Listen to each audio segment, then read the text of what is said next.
Good morning and welcome to Coffee and Conversations. Today we have Marquita Butler, who is our Girls and Youth Operations Director. Marquita is a youth professional with substantial partnership management experience. She has been at YWCA Minneapolis since 2019, and she holds a BA in Communication Studies from Augsburg University, as well as an MA in Cultural Educational Policy Studies from Loyola University Chicago. Marquita has experience in corporate, nonprofit, and educational organizations. And beyond this, Marquita's passion for her community has inspired her to run two successful elections as a city council member of the Brooklyn Center City Council. We're really fortunate to have Marquita overseeing our Girls Inc. operations at the YWCA, and she's someone who's very passionate about youth and about empowering young girls. And we're very excited to have the opportunity to talk with her today. So I'll turn it over to Marquita. Like Sharon said, I'm Marquita Butler, and I oversee the Girls and Youth Department. But one of the jobs that I do that I've had since I started here at YWCA is I serve as the Executive Director to Girls Inc. National. We are what's called a dual affiliate. So as you'll see kind of on the top of the PowerPoint is our dual logo. So we are YWCA, of course, but Girls Inc., just as we're YWCA, we're also Girls Inc. And Girls Inc. is a national program. It was founded in 1864. And during that time, it was founded to address all of the challenges that were facing girls at that time. Clearly, 1864 and now to 2023, their challenges are different, but some are the same, but some mostly different. And so Girls Inc. has adapted over the years to continue to meet the needs of girls and stay relevant and ahead of the curve and supporting girls. We have over 1,500 sites in 350 cities in the United States and Canada that serve girls from the age of 5 to 18. They're either in schools, they have their standalone Girls Inc. Center, or like us, they're a dual affiliate. I believe there are 8 other dual affiliates across the network. We rely on nationals to support training, give us curriculum. They provide support through pass-through funding. And then they also have a lot of national advocacy efforts that we collaborate on to, again, support girls. So the whole purpose is to help girls navigate gender, economic, social barriers to grow into healthy, educated, and independent adults. There are a few different components of core components of Girls Inc. And so one of them are people. The people are our staff and our volunteers. We make sure that our staff are professionals, our staff are trained, our staff are trusted. We have a 1:15 ratio with staff/volunteers to youth to ensure that they're getting a quality experience. And then we make sure that our staff are trained, and able to deliver programming. The second component is environment. So we talk about pro-girl environment, a safe space, and not just a physical safe space, but also emotionally safe space, so girls can feel comfortable in talking about some of the sensitive topics that we talk about, but also feel free to be themselves, and making sure that it's accessible, it's welcoming, and flexible to what the young people need. And then the last component is programming. So we have intentional, comprehensive, and sustainable programming. We offer things in different areas, so healthy living, academic support, life skills, enrichment, making sure that it's age appropriate for the young people that we're serving. And also one of our biggest things is to make sure it's culturally and relevant. It's culturally responsive, but also relevant. And then we also want to make sure that the young people are being given opportunities for leadership. And so what that means is the outcomes are, we have this tagline, strong, smart, and bold. And so healthy falls under strong, educated falls under smart, and independent as bold. So our goal is that the young people that go through our program come out with these outcomes. In terms of what does it mean to be a dual affiliate? So the affiliate model is a framework consisting of quality standards and best practices and resources designed to enable us as affiliates to be strong, sustainable, growing organizations. The goal of the affiliate model is to provide a roadmap to affiliates to be successful.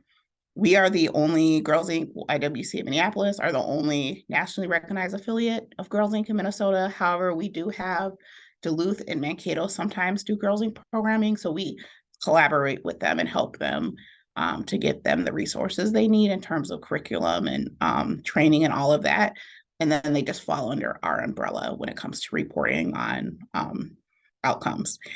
And our offerings here at YWCA are diversion, STEM, leadership, career exploration, and just developing the overall girl.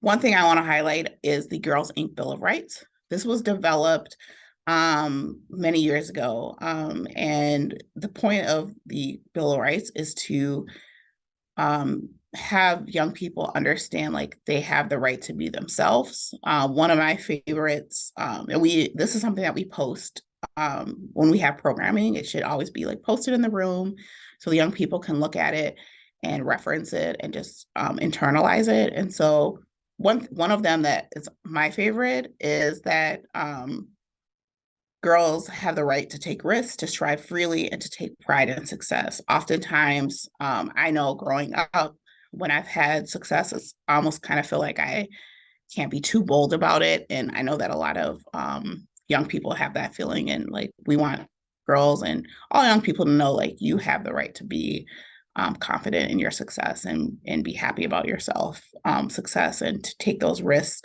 And so, yeah, we talk about these all the time, revisit them constantly with young people to understand, to make sure that they really are able to internalize these Bill of Rights. And then on the right of this picture, you'll see kind of what the Girls Inc. experience is all about. So we talked about intentional programming, research-based curricula, interactive activities, sustainable exposure, so ensuring that young people get enough time with us, the Girls Inc. or pro-girl environment, and then mentoring relationships. So that's encompasses the Girls Inc. experience. So here at YWCA Minneapolis, we have 3 programs that we identify as Girls Inc. So Eureka is one of them. It is a national program with research-based model. We launched it here in 2015. We partner with the University of Minnesota College of Science and Engineering, and really it's designed to empower and engage girls between the 8th and 12th grade to see themselves as leaders, learners, creators of change, and give them that exposure to STEM and really spark that that desire to want to learn more and experience STEM in different ways. It is a cohort model, 5-year commitment. And so the girls focus on obviously STEM, but we also focus on developing the whole girl. The first 2 summers, they are on the University of Minnesota campus, getting exposure at the College of Science and Engineering, taking college classes, well, not actual college classes, but they're taking classes in a college setting with college professors and graduate students, getting exposed to various aspects of STEM. And one of the highlights is they get to eat in the campus lunchrooms and really experience what it's like to feel like a college student. After their first 2 years, they do a 4-week internship, and we really try to get them into STEM internships. One of our internships this year is with the University of Minnesota Plant and Agronometry department. And so they get to do a lot of research, learn about soil and different things like that. And so that's one of our STEM opportunities our STEM internships that young people are going to be doing this year. And then in that next year, they do a STEM, individual STEM opportunity. So that's going to a camp that is STEM based, that's doing another internship that's exclusively STEM. This year, we're providing them with a STEM opportunity where we're going to build boats out of floating boats so they can actually get in and float out of milk cartons. And so we'll have an engineer, an artist, and various speakers come in to really shape the week and let them learn about the different aspects of building these boats. And then in their senior year, leading up to their senior year, we're really getting them ready for college, doing college tours, helping support them in filling out their college applications and then doing some bonding stuff. And then we always meet with all cohorts during the school year. Once a month, they meet with their cohort for 2 hours, the second Saturday every month. So that's what Eureka is. And as you see in this graphic, it's broken down. STEM is obviously the biggest percentage. And then we also focus on physical fitness. So they all get swim lessons. We do tennis lessons. We do, the last few years, we've started doing sailing. And so just getting them exposure to different ways to move their body. And then the other component, of course, is personal development leadership. And we just graduated our 4th cohort this past weekend, which is amazing. And then our next program is Girls Inc. OST, which stands for out of school time. We push into the after school time primarily in Minneapolis public schools, and we are serving young people 4th through 12th grade, but really our primary focus are 4th through 8th grade. And we focus on economic literacy, leadership, making healthy decisions, and then STEM as well. And our current partners that we have the school year are listed here. And this program runs throughout the school year. So we start typically in October and then end around that May time period. And then our 3rd program is Girls Rap, which stands for Resolution and Prevention. This team is housed at our downtown location. They have a girls rap room, which is amazing. It's an empowerment program. We serve youth that are 12 to 18. Primarily, we want to focus on serving girls that are either engaged or at risk of being engaged in the juvenile justice system. We have started pushing into schools during the school day, doing empowerment groups. So we work with school staff to identify young people that could benefit from the program and work with them for 10 weeks. And hopefully by the end of that 10 weeks that they have a brighter outlook on school, better relationships within the school building. And once they're connected with us, even though they finish those 10 weeks, they can continue to still engage with us through graduate group. We do graduate group opportunities once a month, but they also have a case manager, so they can connect with their case manager at any time. So those are our school groups. We have diversion groups, and those are for the young people that are currently engaged in the juvenile justice system, or they've had like couple of warnings and now they're in a diversion program and they're getting referred to us to do some intervention. And again, they get assigned a case manager who helps them develop a plan, and then they do come to diversion group downtown for 10 to 12 weeks, depending on how long it takes to get through the content. And in that program, we use primarily Girls Circle curriculum, but then we also infuse Girls Inc. curriculum when it's relevant into our Girls Rap program. So we're currently in 6 schools this year, primarily Minneapolis, but also in the Robbinsdale School District as well. And really focus on empowering young people to be more responsible in the choices that they make to achieve social, emotional, educational, physical well-being. So that's really the focus of that program. And this is my information. So if you have any questions, please feel free to reach out. But are there any questions at this time?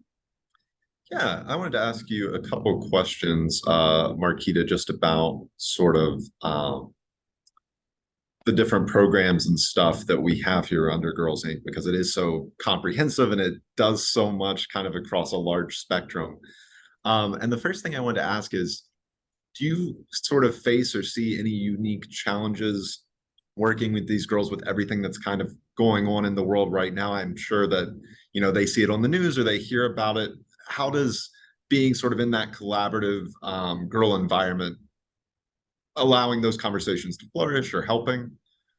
Yeah, so we've experienced so much of these. So I started in 2019 in November, so literally right before COVID started. Mhm. Then as you know, in addition to COVID, we've had a lot of social unrest in Minneapolis, and so young people have just experienced so much in just such a small amount of time, and so we really want to give space to those conversations. Sometimes young people come to our program and they just want to have fun. This is not the space to process what's going on. They just came to have fun. So we make sure that we build in space for either either opportunity, whether it's giving space to talk through emotions, talk through things that they're experiencing, and getting out if it's anger, if it's worry, or whatever it is. So ensuring that we give space to that, but then also if they don't want to talk about it, that's fine too. We don't push it. Also making sure that our staff are trained and equipped to handle the tough conversations. So just yesterday, our staff took a first aid youth mental health first aid, and it was a 5-hour program in addition to 2 hours of pre-work before they got into the in-person 5-hour in-person training. And then they come out with a certificate similar to like a CPR training. And what I've feedback that I've got from the staff that it was really beneficial and helpful. And so just making sure that our staff are equipped to handle, what the youth are facing and be able to have those conversations. So yeah, we've kind of seen over the course of these last few years, just a broad range of Mhm. emotions and needs. And then we've adapted when needed. So obviously in COVID, we went to virtual programming as we all were working from home. Mhm. But we made sure that we still had some connection to youth. So we dropped off kits. When were able to, we had activities in the park so that we could engage outside safely. Mhm. We made sure that we connected with resources. So if families were saying that they needed food or they needed technology to do schoolwork, like we made sure that we connected them with resources. So um, just being flexible and making sure we're adapting to the needs as they continue to change. Yeah, that's one of my favorite things, kind of as you were talking about the program and that I have the opportunity to see with the work that we do is the emphasis on relationships and not just the programming content, but also on forming those sort of meaningful connectionships and mentorships and really providing young people with a safe space to kind of talk or be themselves without feeling pressured Yeah. in any sort of way. And I wanted to kind of ask especially about girls rap because that is such a program that really focuses on that aspect of the work in particular and really is trying to support girls who oftentimes would just be kind of written off by the system as inconvenient or labeled a bad apple or whatever, but they have such wonderful opportunities to connect with new people through this program and to kind of get that support that maybe they didn't have beforehand. Could you just elaborate or talk a little bit more about kind of those long-term relationships? I know you mentioned that people have a case manager and that they can stay connected after graduating. And I'm just curious if you could elaborate a little bit more kind of on that part. Yeah, so like I said, so when they're in the program, it's about 10 to 12 weeks, and then they have their case manager. So in addition to coming to group, some groups are once a week, some groups are twice a week, depends on the school and depends on if they're diversion. So in addition to like those in-person meeting times, they also connect with their case manager once a week. And then once that's done, they graduate from the program, graduate group meets once a month. And so there's various opportunities to engage there. They also can reach out to their case manager at any time if they need support, and we'll connect them to resources. We also offer drop-in hours at our downtown wrap room. So they can drop in. It's Monday through Thursday from like 4 to 5:30. And so they can drop in and have snacks, get help with homework, just hang out if that's what they need to do, connect with their case manager, whatever it may be. And then we have like hygiene kits and different things in our closet, like if they just need like resources. And then of course we have a Rolodex of where to connect them depending on what their needs are. So those are kind of the ways in which we intentionally build out the relationships, but then Mhm. also maintain. And they can stay with us in graduate group till they're 18. So Mhm. it's not like 1 year, bye-bye. Like Yeah, we keep them connected as long as they want to be connected with us. that's really wonderful. And I'm It sounds like I know you already mentioned with everything that's gone on, especially in this community in the last 3 years, sort of the challenges that have arisen. And you mentioned the ways in which you had to kind of adopt new practices in order to cope with COVID because you still wanted to have those meaningful interactions. And kids were, of course, on computers all day long. So there was a lot of fatigue about just having virtual activities. What are some of the challenges, though, that as we kind of I guess, transition to this new normal in how we live our lives now following the pandemic. What are some of the challenges that you kind of see ahead for programs or changes that you expect? Yeah, I think we and our staff have to continue to be flexible and check in with youth often. So, we do our annual survey and we check in with youth, but we also were a couple years ago started being very intentional about like not waiting to end of program to check in, that we check in throughout programming to make sure that our programming is relevant, is what they need. If we even if we see like a youth not engaging or a couple of youth not engaging in a session, our staff might just stop or pull them aside to say, hey, like we noticed you're not engaging. Is something going on? Is whatever we're doing not working for you? And I know specifically for rap, I remember a youth that had observed programming and a youth that was like typically engaged, like was not engaged at all. And so Devana, who's our girls rap manager, checked in with the youth to see like what was going on. And she was like, I just wish they'd bring back the whiteboards. Like they had little whiteboards where they could like hold up stuff and it was really interactive. And like that particular lesson that they were doing was more the facilitator just like kind of talking at them. And that just wasn't working for them. They weren't engaged. And so next week, the boards were back, right? And so just being really responsive to what youth are asking for, I think is key. So the challenges that we see are youth aren't as like we've lost some youth like with COVID. It's like they got used to like being home and they just want to be home. Like they don't want to be involved in like 10 things like they were before, right? And so just like getting back some of the youth that kind of fell off during COVID. And so figuring out what it is that they're looking for to like be engaged, if it's not with what they were doing before, like that, if what we were doing before isn't no longer working for them, what can we do to re-engage them? But I also think just being intentional about looking at different avenues and how we're recruiting youth and again making sure that our programs are still relevant, right? Because Yeah.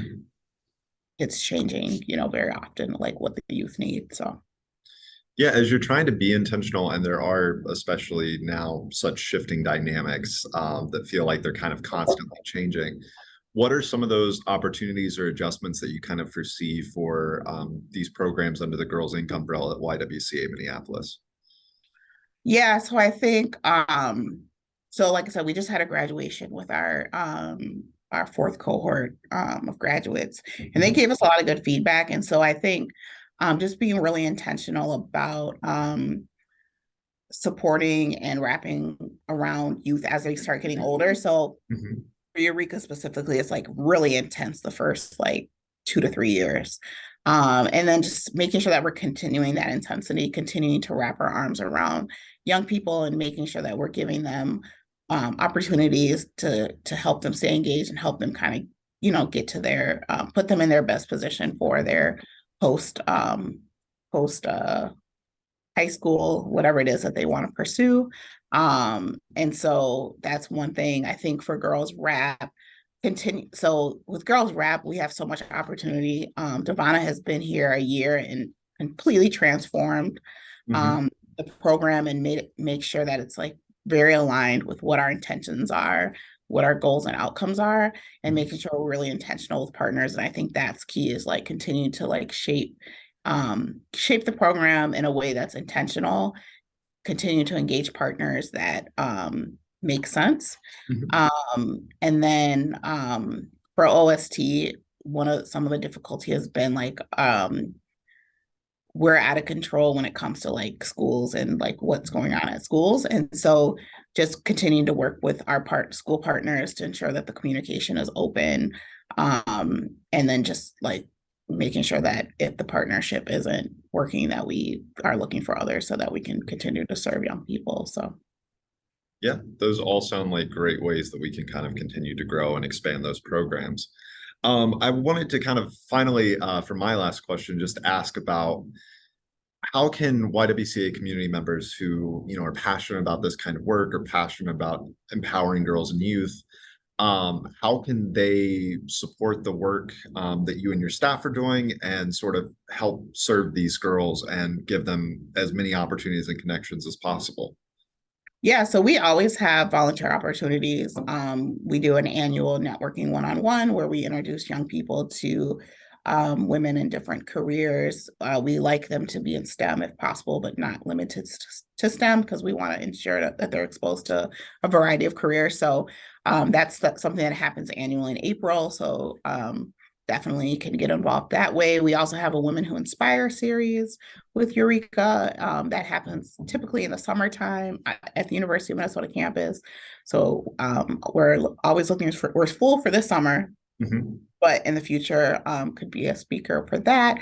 And then OST, we're always looking for after school volunteers to support our great staff as they're facilitating group. And then with Girls Rap, similar like volunteers that can come in and help during like group facilitation, or if there's special projects that Devana's working on, they can help out with that. So those are some of the ways they can get involved if they want to be interactive with the young people. Obviously, donating and ensuring that our programs have the funding that we need to continue to have robust programming is always appreciated. Yeah, those are some ways that you can get engaged if you like. If people are interested in sort of connecting through these volunteer opportunities and stuff, should they reach out to you first? Should they reach out directly to the YWCA volunteering? Just what would be the best way for them to kind of reach out for that? Yeah, so we have on our website our volunteer opportunities listed. So that would be the best place to reach to see what's like currently offered. We have a volunteer manager here at YWCA, and she's like the first kind of point of contact.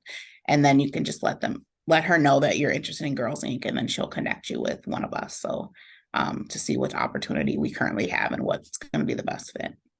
Wonderful. Well, thank you so much for your time this morning, Marquita. Was there anything else that you had that you would want to add on to everything else that you've already kind of given us this morning? Yeah, I think one thing I'd like to highlight too, if we talked about the Eureka internship program. So if anyone works at a company and they'd be interested in hosting an intern, we'd also, it's 4 weeks, 80 hours, so Monday through Thursday. So if that's something that someone is interested in hosting, we always try to have 2 interns at one site. And we prefer STEM, but if we're not tied to that. So if anyone is interested in hosting an intern, they can reach out directly to me for that. But okay, wonderful. Yeah, that's a really great opportunity for people to kind of connect and help facilitate additional opportunities for those girls. Well, thank you so much, Marquita, for your time this morning. I really appreciate you coming and kind of sharing with us about Girls Inc. and all the wonderful work that you do. And for anybody watching the recording, I wanted to let you know that our next Coffee and Conversation event on June 21st will continue our Girls and Youth programming, talking about our Contact Plus program. So I hope you're able to join us then so you can hear a little bit more about how we kind of approach health education and sex health education, and just sort of opening up those conversations, facilitating those relationships, and creating a safe space for girls and youth. But thank you again, Marquita, and hope you have a wonderful day. You too. Thanks. Bye.